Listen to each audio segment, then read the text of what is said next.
Welcome everyone to the Fragile Nucleosome seminar today. I'm really excited to hear talks today. The first talk will be from Lakshmi Mahendrawada. Her work is really exciting. A little bit of background about Lakshmi first. She's a fantastic postdoc in the Han lab, and she got her bachelor's of science from Andhra University in India, and then she got a master's of sciences in the University of Hyderabad, and then she did her PhD at the Indian Institute of Science in Bangalore, India, and she had a really cool paper looking at the SMC complexes and how they interact with other proteins like ring domain proteins and about allow for proper chromosome replication and stability. And she's been really great to interact with. And we have a joint lab meeting with the Han lab, and it's been really fun talking with Lakshmi about all of her DNA replication background as well. Then she switched gears to transcription initiation, and the story is going to be like so cool. I'm really excited for all of you to hear this, where she has really done a Herculean effort to really track down all of these transcription factors and the consequences of getting rid of them, and what it means to actually be binding to chromatin versus and actually active, like playing a role in transcription. So I think this is going to be a real treat for all of us in the chromatin field to hear Lakshmi's seminar today. And she also has this pre-printed, and we'll link the preprint as well, or the video will be linked to the preprint too, so you can always go back and check it out. And without further ado, I would love to give Lakshmi a warm welcome to our Fragile Nucleosome seminar series, and I'll let you have the floor now. Thank you so much for speaking with us today. Oh, that's a great introduction. Thank you so much, Christine. So good morning, everyone, or good evening to other times. Today, I'm going to talk some surprising connections that we got between DNA binding and function while characterizing yeast transcription factors. So this cartoon depicts the assembly of eukaryotic transcription machinery. In yeast, upstream activating sequences, UASs, are similar to enhancers in higher eukaryotes, except that these UASs are right upstream to the core promoters instead of KB7 in higher eukaryotes. These UASs are having these transcription factor consensus sequences, which are believed to bind by transcription factors. Along with these sequence specificity, DNA shape, and chromatin architecture is also shown to play an important role in transcription factor binding. These TFs can either act as activators by recruiting co-activators, which resulting in the assembly of general transcription machinery and initiation of transcription, or these TFs can also act as repressor by either recruiting histone deacetylases or blocking activation domain of other transcription factors. So these transcription factors majorly bind to DNA directly to the motifs using their DNA binding domain, and they interact with the rest of the cofactors using their effector domain, which can be either activator or repressor domain. These transcription factors vary dramatically in how they can impact the transcription. For example, some of the strong activators like GAL4 are shown to be capable of driving transcription by themselves, whereas in other cases, a bunch of transcription factors coordinate with each other and drive the transcription.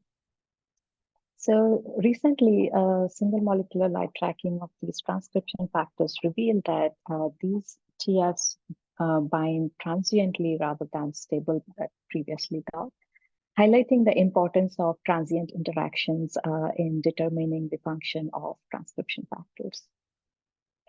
Recently, Han Lab proposed gene classification based on the requirement of coactivators, where they have depleted subunits of TF2D and showed that about 87% of the total genes require TF2D for their transcription, whereas remaining 13% require either TF2D or SAGA for their transcription, hence named as coactivator redundant class.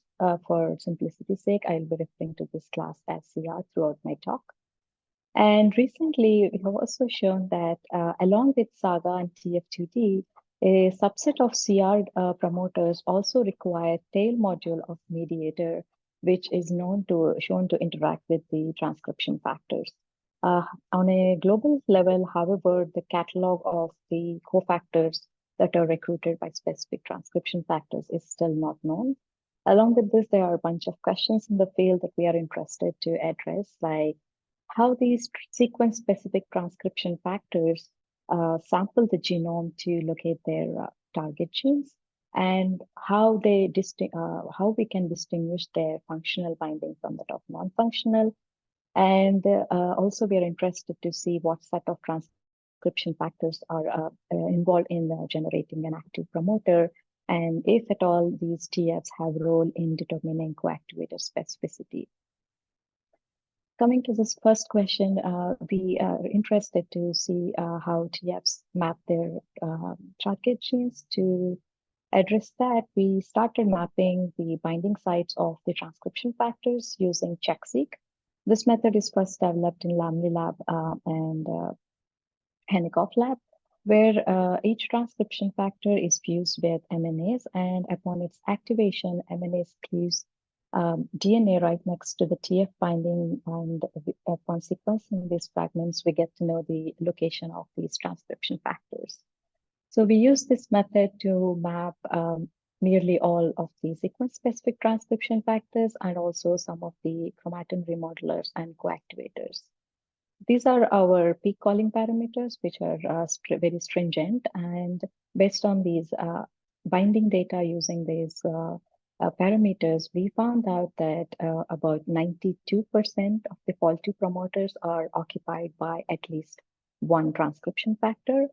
And we are mostly interested to see if there are certain classes of genes that show similar preferences to the TF binding.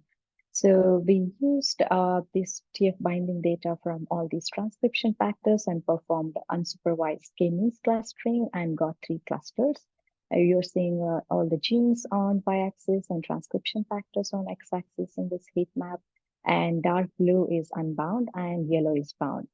It's very clear from this heat map and this box plot, I'm sure, that the cluster 1 gene is occupied by a very few transcription factors. Cluster 2 occupies the moderate number of transcription factors, whereas this interesting cluster 3 occupies greater number of TFs, about a mean of 67. I'm not claiming that they all bind at the same time, but might be in a dynamic fashion. Interestingly, these cluster 3 genes are enriched for highly inducible CR gene class. That explains why it needs many TFs to bound to its promoter. Since we got all the binding data for nearly almost all sequence-specific transcription factors, we are interested to see the presence of motif in the binding sites. So we started scanning for the motifs and the binding sites of the TFs shown here, and the number of bound promoters are shown on the y-axis. Green bar shows binding sites with motif and yellow one without motif. As you can agree with me, except with few TFs, in the remaining cases, we observed lots of binding that do not have a consensus motif. Since I mentioned before that DBD have been shown to play an important role in motif-mediated binding, we are interested to see how much DBD is contributing to the number of binding sites that we are seeing here. So to explore that question, we looked into one of the well-characterized transcription factors in yeast, that is GCN4, and made deletions in the activation domain, and we also made mutations in the DBD domain, which are known to hamper its activity. So you can see in this bar plot that upon deleting DBD, still a majority of the motif-independent binding is retained, although it lost many motif-dependent sites. And falling in line with this observation, upon deleting activation domain, although there is a general decrease in the number of transcription factors, we saw a preferential decrease in the motif-independent sites in AD, which agrees and complements very well with the DBD mutant. So, and we also observed something interesting going on with the clusters that we got before, where seems like activation domain plays an important role in targeting the GCN4 to the cluster 3 genes. And if another interesting feature about these cluster 3 genes is it's near to the chromosomal interacting domains that are mapped by Toshi Lab using chromosome conformation technique. So if this is extendable to the other transcription factors, then it explains why we are seeing many binding targets without motif. And these observations fall in line with the reports that are from Namawaka's lab showing the importance of non-DBD in the binding of transcription factors. So we got the information of how the TFs are sampling the genome, but now we are interested to see to what extent it has a functional significance. So to answer this question, we started mapping genes that are regulated by transcription factors using auxin-induced Tecron system, where we've used all the sequence-specific transcription factors with AID, and upon adding auxin, so we'll see a depletion in the transcription factor. We did auxin for only 30 minutes to avoid any secondary targets that may arise due to longer absence of these transcription factors. Following, we labeled the nascent RNA with 4-thiol-uracil to avoid any defects or artifacts that may arise due to mRNA stability defects. So in each case, the transcription factor depletion is assayed by Western blot, and we observe that majority of these TFs do deplete after 30 minutes auxin treatment up to 90%. So great. We got data for almost all sequence-specific transcription factors, and we use this criteria to detect the differentially expressed genes. And this histogram, as you can see, majority of the transcription factors has less than 500 targets. And on an average, each TF has 112 genes that are affected upon its depletion. And this Venn diagram shows that total number of genes, out of the total number of genes in pink, nearly all of them respond to the TF depletion. That is about 85%, and remaining 15% are lowly expressed to begin with. And next, we are interested to see if there are certain classes or set of genes that respond similarly to the TF depletion. So we did this clustering and found really interesting clusters. Like, for example, this cluster includes nearly all ribosomal biogenesis, and this small cluster includes all genes involved in ribosomal protein synthesis, and the other cluster is enriched for CR genes. So here I'm showing one of the fascinating results that we got during analyzing the RNA-seq data. So when we depleted transcription factors that are traditionally categorized as activators, some of the genes were also upregulated, and that's surprising because it is categorized as an activator. So we comprehensively cataloged the percentage of downregulated genes upon depleting each TF. And as you can see, only a small number of genes are acting purely as activators or repressors, while majority of the TFs shows a dual function, and you can see the same thing quantitatively in this bar graph. Although dual function of the transcription factors have been reported previously for few TFs like CBF1 and ABF1, here we are showing that the majority of the transcription factors have dual function in yeast. So, like I said, we have now binding information from CheckSeq and the number of targets that are affected by each transcription factor. Now we are interested to see to what fraction these binding sites are functional. So here I'm showing all the transcription factors and the number of binding sites that we got by CheckSeq. And the blue bar represents the binding site binding targets that are also affected upon depleting that particular transcription factor. So with few exceptions here and there, but in other cases, in majority of other transcription factor depletion experiments, we saw that only subset of binding sites are actually affected.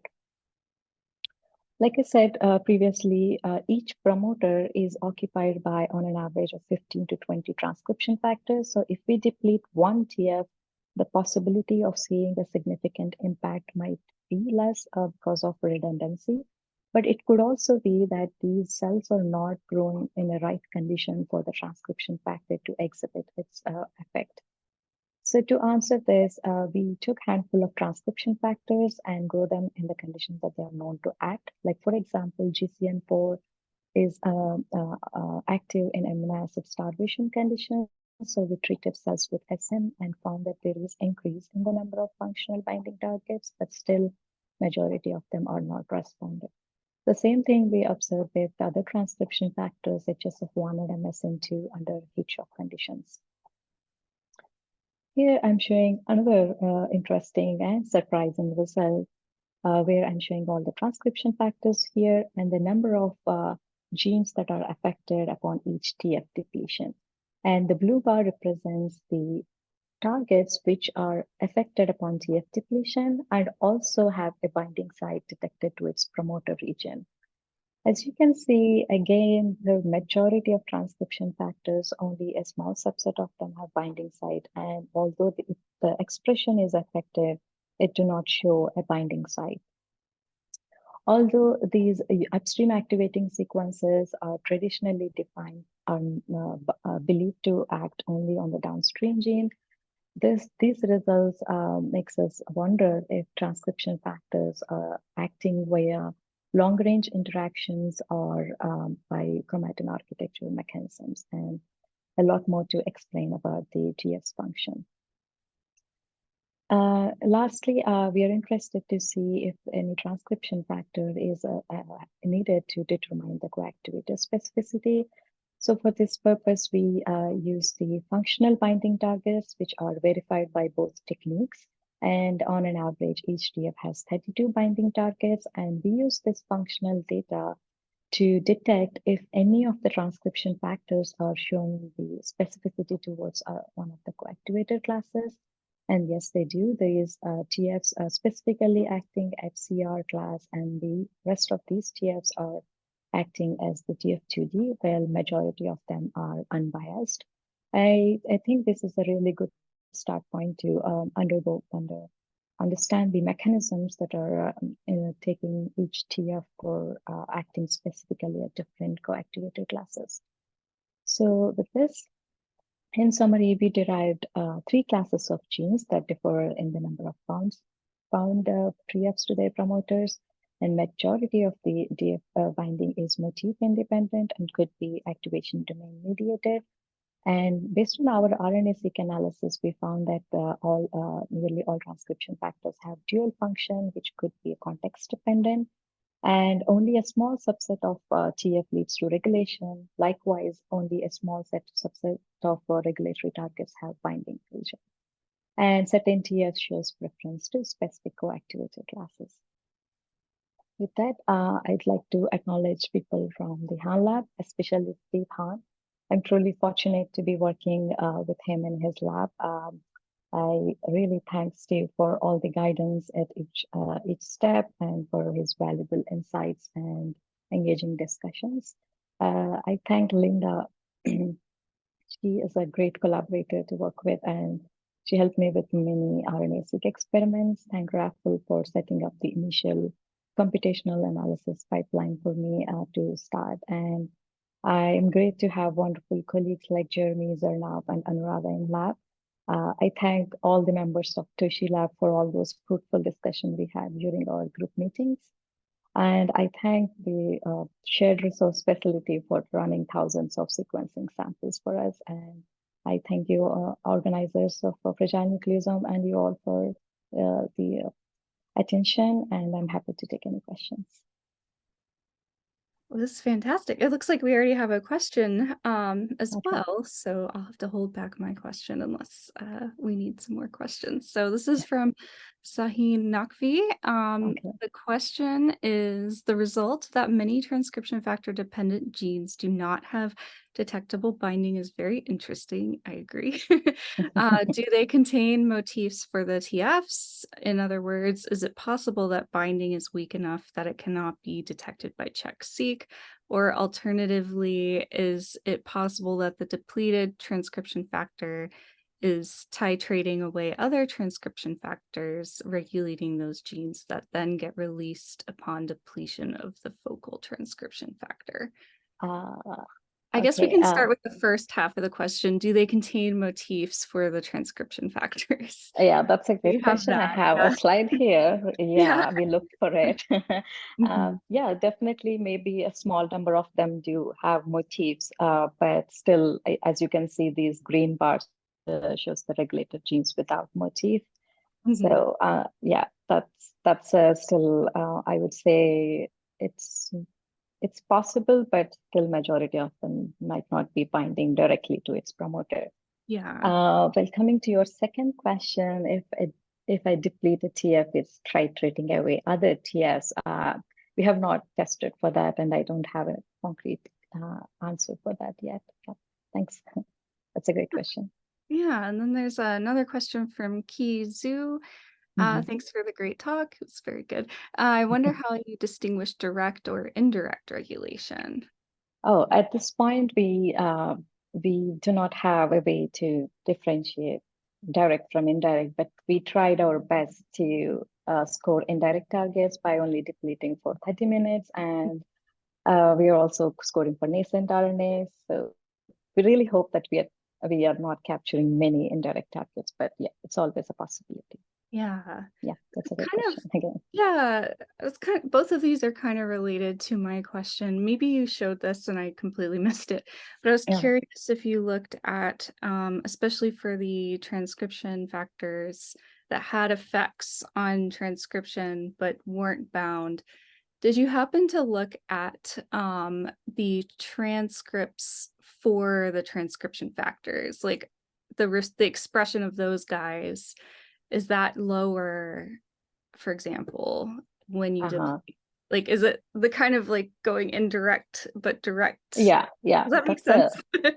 Yeah, that's definitely a great question. And it's although it's quite complicated, maybe, but I still looked at it. And yes, in some TF depletions, other TFs are affected, but their known targets. I mean, I have not looked in detail for all the TFs, but I just looked at some of these interesting factors like RAB1, which also affected some other transcription factors. So I looked at them, and they doesn't seem like there is much overlap Hmm. in the targets. So yeah, that's I know it's not a complete answer, but yeah, it's possible that we might be getting some indirect targets via depleting TS, but I have not seen it in one specific example.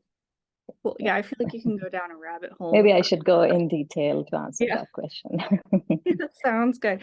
Thank you. And so with that, we're going to go ahead and we're getting close to time, so we'll go to the next speaker. Thank you so Okay. much. That was really Oh, cool, thought-provoking talk. We'll post the preprint link in the chat for everyone oh, to take a look at. great. Yeah. Thank you so much for this opportunity. Bye.